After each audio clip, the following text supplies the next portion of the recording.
But we have here Amarjeet Gill, our Pencana Larry Brock, terrific members of Parliament who are working to make this a safe country where everyone can own a house and live in peace and prosperity.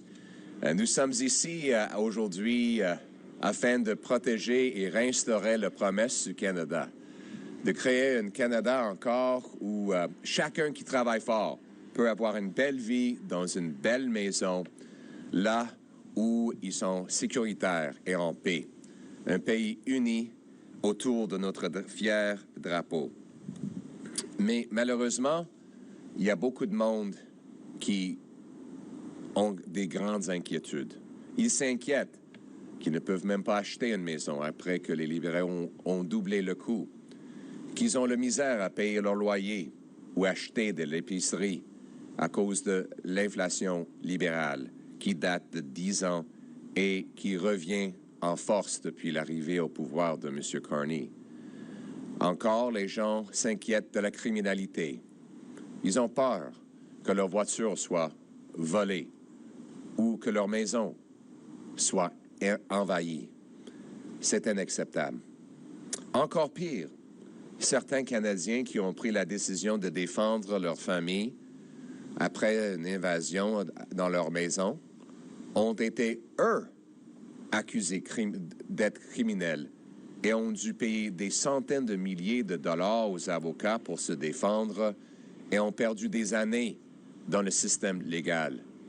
Malheureusement, le système de justice des libéraux traite des criminels comme des victimes et des victimes comme des criminels. Donc, mon message aujourd'hui pour les gens respectueux de la loi, vous avez le droit de défendre votre famille dans votre maison. Et mon message aux criminels, si vous envahissez la maison de quelqu'un d'autre, les conséquences sont les vôtres et vous êtes à blâmer. Aujourd'hui, j'annonce le principe de protéger nos foyers, une proposition d'amendement au code criminel qui garantirait que les Canadiens ne soient pas jetés en prison pour avoir simplement défendu leur maison, leur famille et eux-mêmes. Les conservateurs demandent au gouvernement de présenter un projet de loi visant à mettre en œuvre ce principe cet automne, faute de quoi un député conservateur va le faire. La modification apportée à la paragraphe 34.2 présumerait que l'usage de la force est raisonnable lorsqu'une personne pénètre illégalement dans une maison et menace la sécurité des gens qui s'y trouvent. Votre maison, votre famille, votre droit d'autodéfense. Si quelqu'un s'introduit chez vous et met votre famille en danger, vous avez le droit de vous défendre sans être impressionné ou sans être ciblé par la loi. Et c'est pas juste une question théorétique. Il y a plusieurs Canadiens qui ont été ciblés par la loi lorsqu'ils défendaient leur maison. En 2019, 3 intrus masqués, dont l'une était armée d'un fusil à canon scié, ont fait interruption dans une résidence à Collingwood. Cameron Gardner et sa petite amie ont été attachés pendant que les criminels détruisaient la maison. Après s'être libéré, Cameron a eu une bataille physique et 2 des criminels ont été tirés avec leur propre fusil. Quand les policiers sont arrivés plus tard, c'était lui, Cameron, qui a été accusé criminellement. Il y a d'autres exemples aussi d'un monsieur qui avait tiré un fusil pour défendre sa maison lorsque 5 criminels sont entrés dans sa maison avec des fusils et en essayant de faire mal à la famille. C'est pas juste, c'est pas acceptable.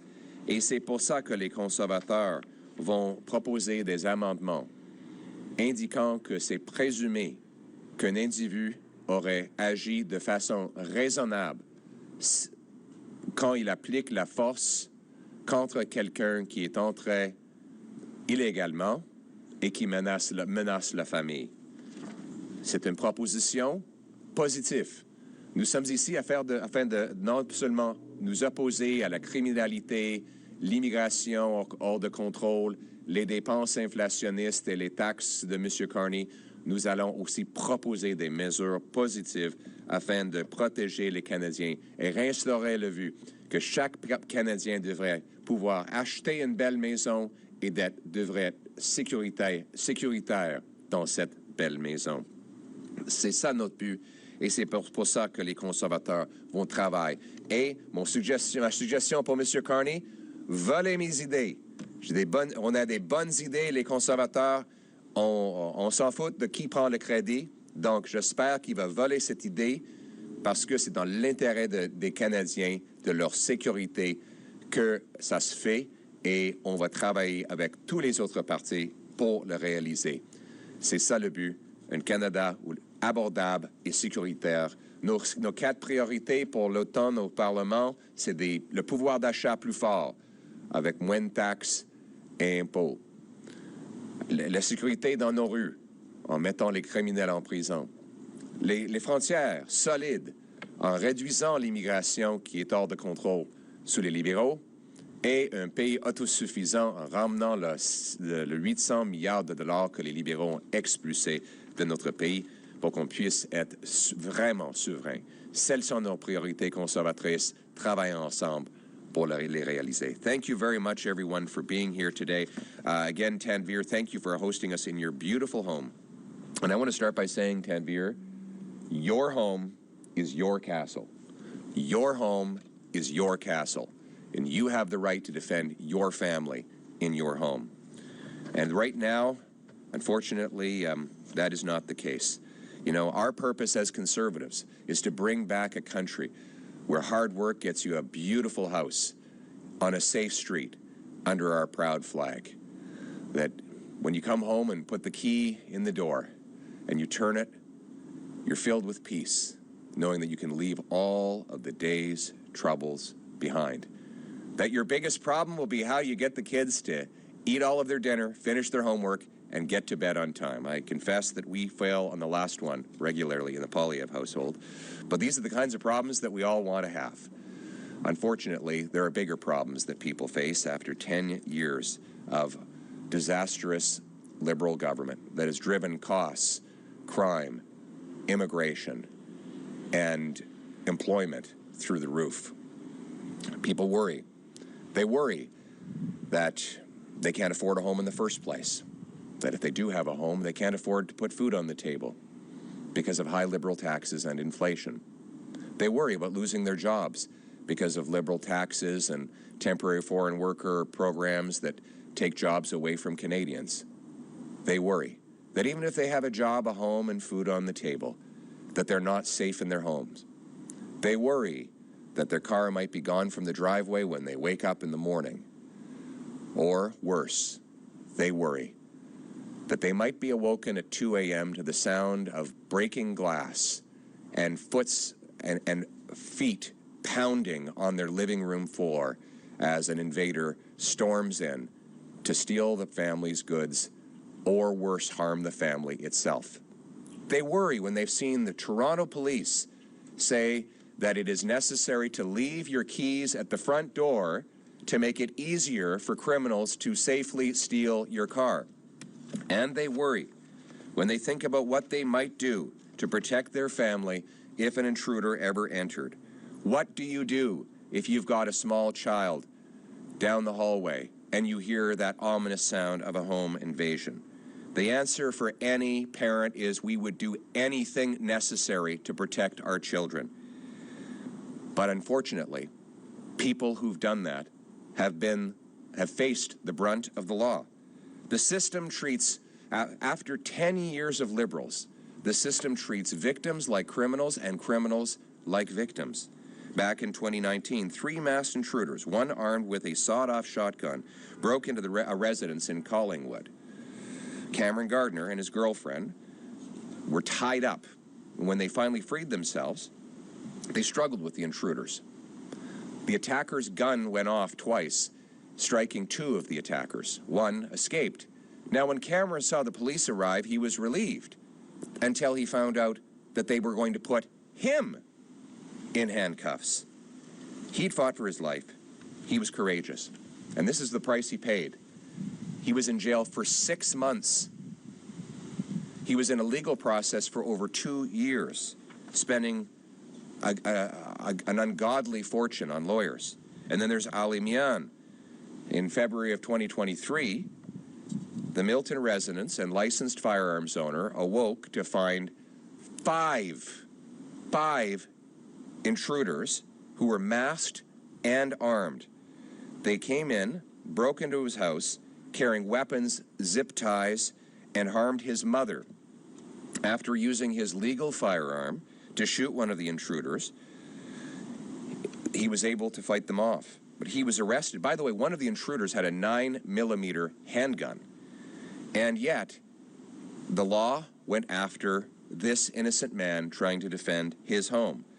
He had to post $130,000 in bail for defending his family. After 5 months of hell, the second-degree murder charge was finally dropped by the Crown because they realized there was no reasonable chance of conviction. But it is outrageous that this man had to live through that hell when he should have been focused on recovering from the trauma of fighting off a dangerous criminal.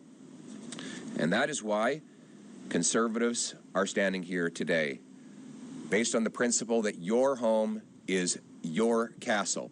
We're calling on the government to introduce and immediately pass the Stand on Guard law, failing which one of our party's MPs will put forward such a bill. It will amend Section 34.2 of the Criminal Code, which right now says that you can defend yourself based on 9 very complicated and vague conditions. Now look, if you're defending your house, you don't have time to think through 9 different conditions. You have one condition: to protect yourself and your kids.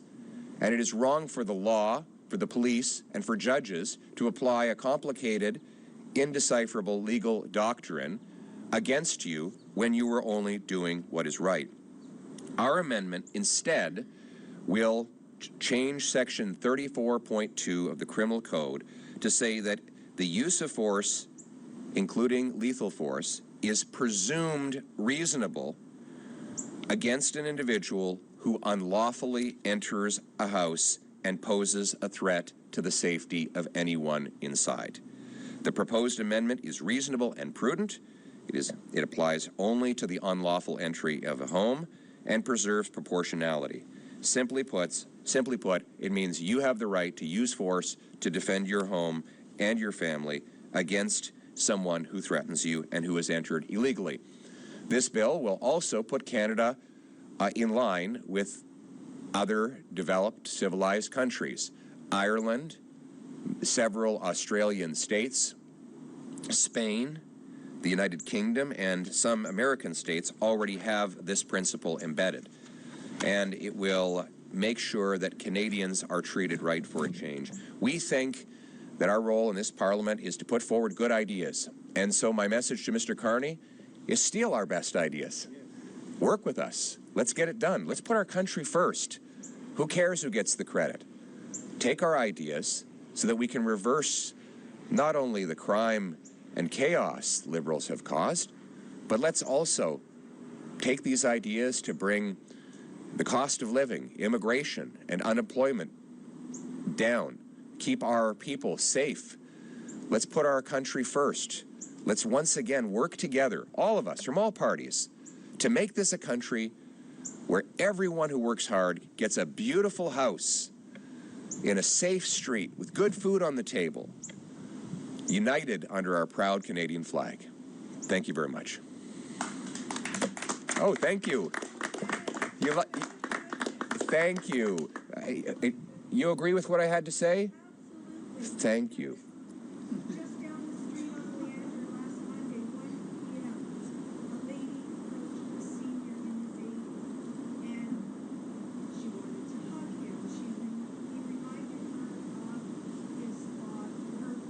Right.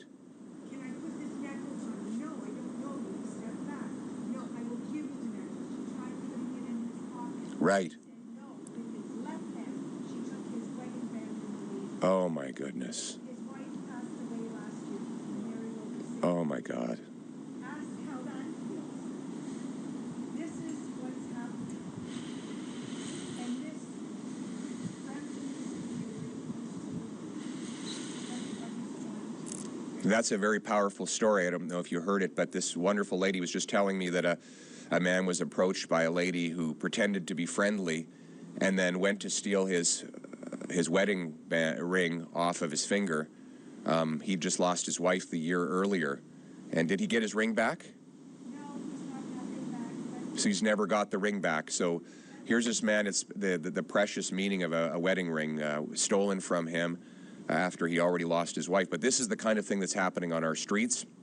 And this is why we have a duty to work together to stop the crime wave and to restore safety. And I hope they find that criminal. And it was a woman who did it to him? Well, she should be locked up. They should lock her up and throw away the key.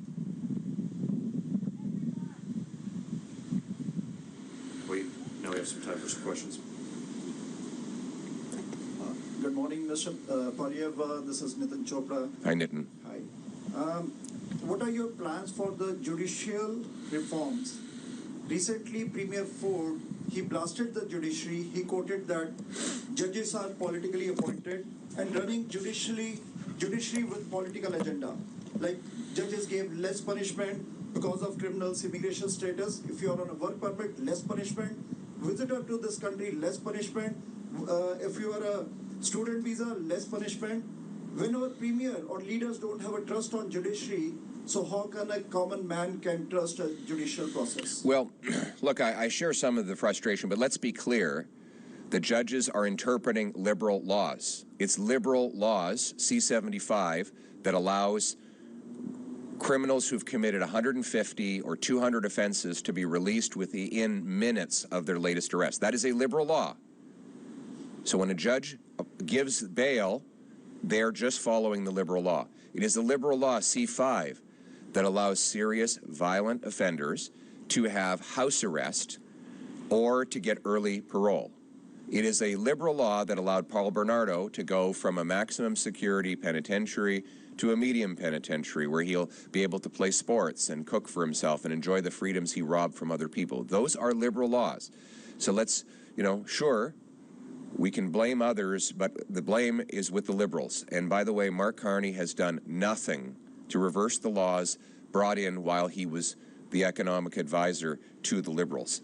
So let's put the blame where it belongs. As for this ridiculous ruling that suggested that someone should have a lower conviction or sentence because they were a temporary resident in our country from another nation, that is outrageous.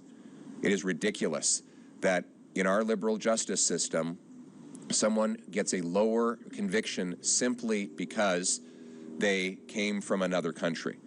And that is why Michelle Rempel, conservative immigration critic, is introducing a law that will ban judges from giving sentencing discounts to people on the basis of their immigration status. Frankly, anyone who is visiting our country from abroad and applying for immigration who commits a crime should be deported from our country. Hi, Pierre. This is Shubi with Y Media. My question is regarding trade. I wanted to know, we've seen what's going on between Canada and U.S. I wanted to know, what would you have done differently if you had become Prime Minister, and would you have been able to achieve a deal by now? Well, the first thing I would have done differently is I wouldn't have broken my promise to Canadians. Mark Carney promised elbows up before the election. He's been elbows down since. He promised a deal by July 21st. He secured no deal. He said he could, quote unquote, handle Donald Trump and negotiate a win. Yet since Mark Carney became Prime Minister, tariffs have doubled on Canadian industries. Regrettably, Mr. Carney's weakness has now encouraged the Chinese government to come after us with higher tariffs on our farmers and fish harvesters. So he has failed on the single biggest promise. Let's remember, Mark Carney said, forgive all of the liberal disasters on housing, immigration, crime, taxes, debt, all for one promise, that he would put elbows up and win a deal with the U.S. That was his single promise. He has broken that promise. His weakness abroad is sadly costing Canadians at home. I would have negotiated from a position of strength. I would have passed immediately a Sovereignty Act, which would rapidly build up our pipelines, ports, LNG plants, nuclear plants to get markets outside of North America. I would have unleashed home building to bring a sector that is trade-proof, because most of the materials, all of the labor and land, are right here in Canada. And I would have gone to our American friends and said, here's the deal that we offer. We will massively build up our military, secure our borders, stop the fentanyl and the drugs.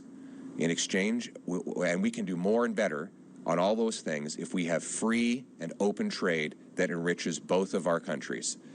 But I would never have done what Carney did, which is make a bunch of chest-pounding threats and then back down from every single one of them. He has made concession after concession and gotten nothing in return. I should conclude by saying to Mr. Carney, work with us. We're happy to work with Mr. Carney and the Liberals to get a fair deal with the United States. Let's put party aside and let's stand up for Canada first. And in French, please. Merci beaucoup. Ce que j'aurais fait différemment, j'aurais pas fait briser les promesses. Monsieur Carney a promis des coudes élevés, mais ces coudes sont disparus. Il a fait des grandes menaces envers les Américains, il a reculé sur chacune. Il a fait concession après concession sans aucun gain pour le Canada. Il a promis un deal le 21 juillet. C'est presque septembre, il n'y a pas de deal. Le gouvernement de la Chine, maintenant, détecte une faiblesse et augmente aussi les tarifs sur nos fermiers et nos pêcheurs. Les tarifs américains sont le double de ce qu'ils étaient quand M. Carney est arrivé au pouvoir. Sa faiblesse a des coûts significatifs pour les travailleurs ici au Canada. Moi, j'aurais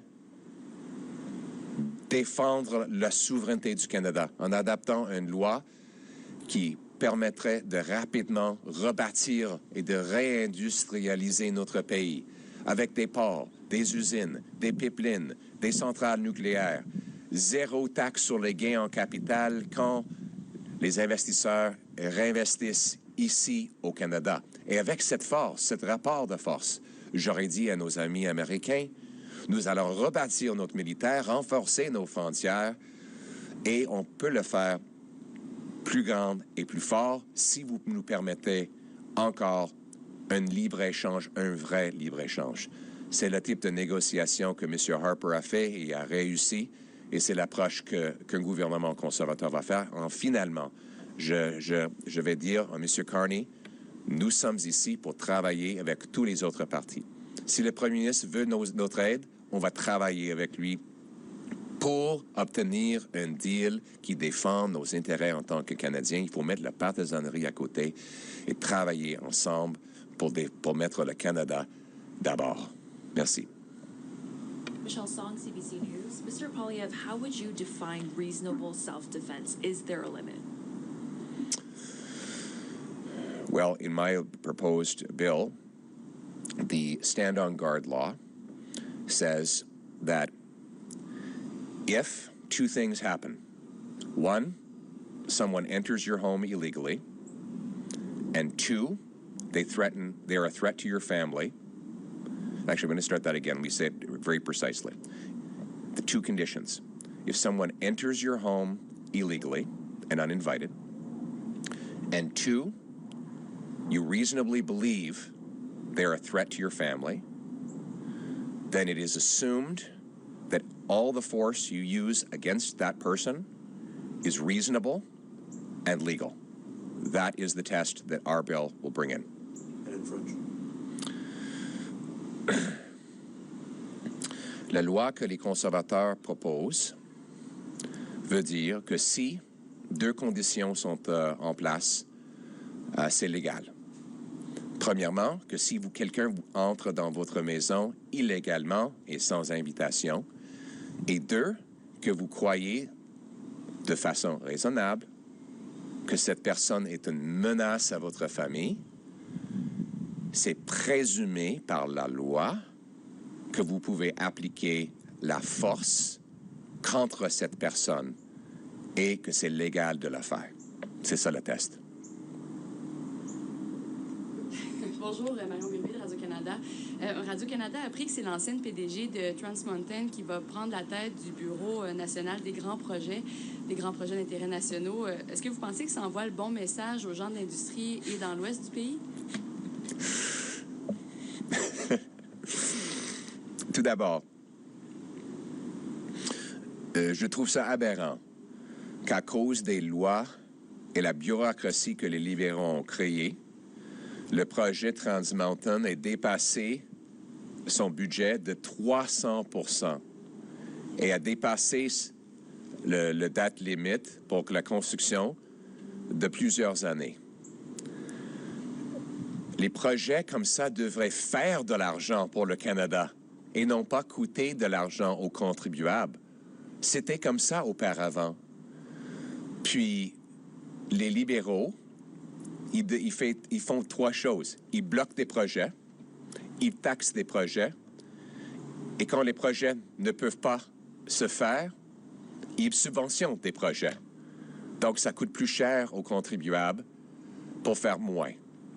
Moi, je crois qu'au lieu de subventionner les entreprises pour contourner les barrières que le gouvernement met dans leur place, on devrait simplement enlever les barrières et permettre le libre marché, les permis rapides, les taxes et impôts bas, stimuler les constructions sans les coûts exorbitants aux contribuables.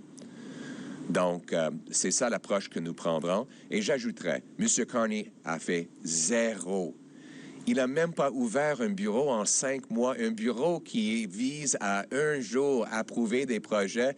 Le bureau n'existe même pas encore après 5 ans.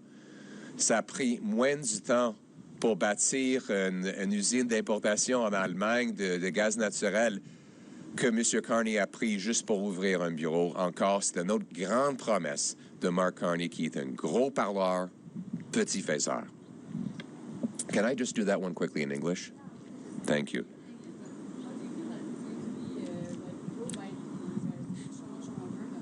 Well, it's great.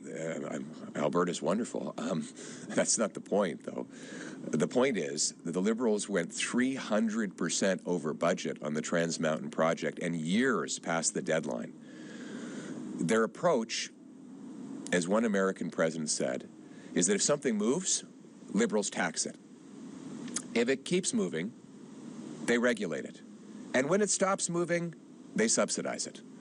These big projects should not require tens of billions of dollars of taxpayer-funded subsidies. They are normally very profitable all by themselves. They get built all around the world by business because they are profitable. But here in Canada, we have the second slowest the Liberals have provided the second slowest building permits in the developed world and among the highest taxes. So nothing can get done on its own without massive government handouts and bailouts. We don't want a handout and bailout economy. We want a paycheck and production economy. And the way you do that is, like, if there are government has obstacles in the way blocking projects, the answer is not to subsidize people's way around those obstacles. It's to get rid of the obstacles. And so I'm offering a nonpartisan, I'm reaching my hand out to Mr. Carney and saying this: pass the Canadian Sovereignty Act. It will legalize rapid construction of pipelines, mines, LNG plants, nuclear facilities, port expansions by repealing C-69 and C-48. It will eliminate capital gains tax on anyone who's bringing money back and investing it in Canada. It will get rid of the energy cap, the electric vehicle mandate so that people can choose what vehicles to drive. It will unlock our country. It will open us for business. It will make us strong, self-reliant, and sovereign. Thank you. Yes, Ezra. Thanks for having me here, Ezra Levant from Rebel News. For years before marijuana was decriminalized, it was the position of police and prosecution not to charge anyone with small amounts in possession. So they didn't wait for the Parliament. I see that Mark Carney's favorite premier, Doug Ford, has said he's for the Castle Law, and other provinces like Alberta have said that too. Will you call on Doug Ford not to wait for Carney to reconvene Parliament, but rather to issue a statement that there will be no more prosecutions of homeowners who defend their homes just as a matter of policy? Because right now his prosecutors are going after Jeremy McDonald, whose home was invaded in Lindsay, Ontario. And those are provincial prosecutors who are doing that? Well, I think that's a great idea. I don't know the legal powers that a premier has to direct the prosecution service, so I would not comment on it. But I would hope prosecutors would stop going after law-abiding people who are defending their property. We need prosecutors to go after criminals. Now, as for their ability to do that, I've never been a Crown prosecutor, so I don't know. We have a Crown prosecutor here, Larry Brock, so maybe he can jump in on this. But I will say this: we need to change the law. Let's make the law clear. Let's bring into place the idea that your home is your castle, so that no prosecutor, judge, or police officer can ever go after someone who is defending their home against an invader who presents a threat. Do you have anything to add, Larry? Prosecutor. This is the prosecutor. Thank you. Thank you, Leader. Although Crown prosecutors in every province, particularly in Ontario, maintain independence, so long as they can justify that independence, they are still directed policy-wise by the Attorney General. In this case, the Attorney General of Ontario being Doug Downey. To answer your question, Mr. Levant, Mr. Downey has that ability to perhaps direct Crowns in light of what we are doing at a federal level to reflect upon the change in legislation we hope is about to come. Thank you. Thanks, Larry. This will be our final question. Global News with a question from David Aiken from our Ottawa Bureau. In the spring election, you did very well with voters in most demographics, but you seem to struggle to win support among older women. Do you have some thoughts on how to address the particular demographic of women 50 plus? Well, I don't believe in breaking the country down by demographics. I believe in working for every Canadian. Of every age and every gender and every race. I think we have to stop we have to stop dividing our country into categories. Every Canadian, regardless of their age, should enjoy peace and security in their homes, should be able to afford food when they go to the grocery store, should know that their children and grandchildren will be able to get a job and buy a home. That was the promise of this country. And you know, it is incredible how much that promise has been destroyed after 10 years of Liberals. And the other thing I've noticed is how disappointed people are in Mark Carney. He made such wonderful promises, and I don't blame people who voted for him. He really promised the world. But look what's actually happened. Look how things have changed. Inflation is now rising again. Unemployment is higher than it was under the previous government. We all said that the last Prime Minister had lost control of spending.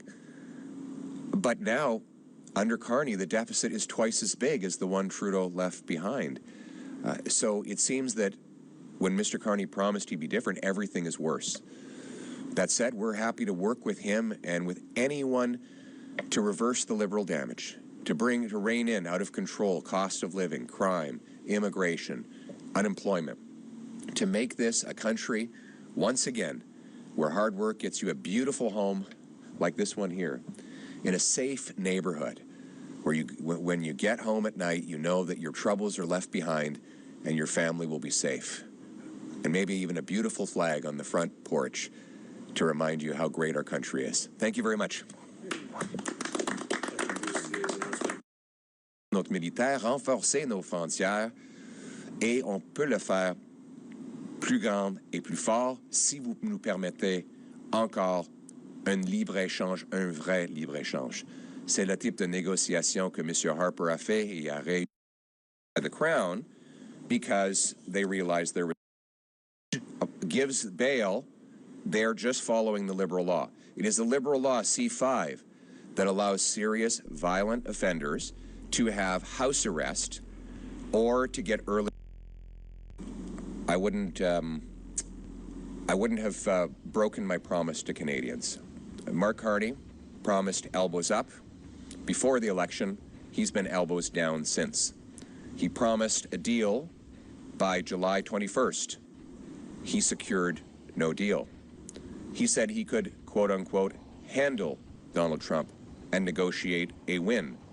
Yet since Mark Carney became Prime Minister, tariffs have doubled on Canadian industries. Regrettably, Mr. Carney's weakness has now encouraged the Chinese government to come after us with higher tariffs on our farmers and fish harvesters. So he has failed on the single biggest promise. Let's remember, Mark Carney said, forgive.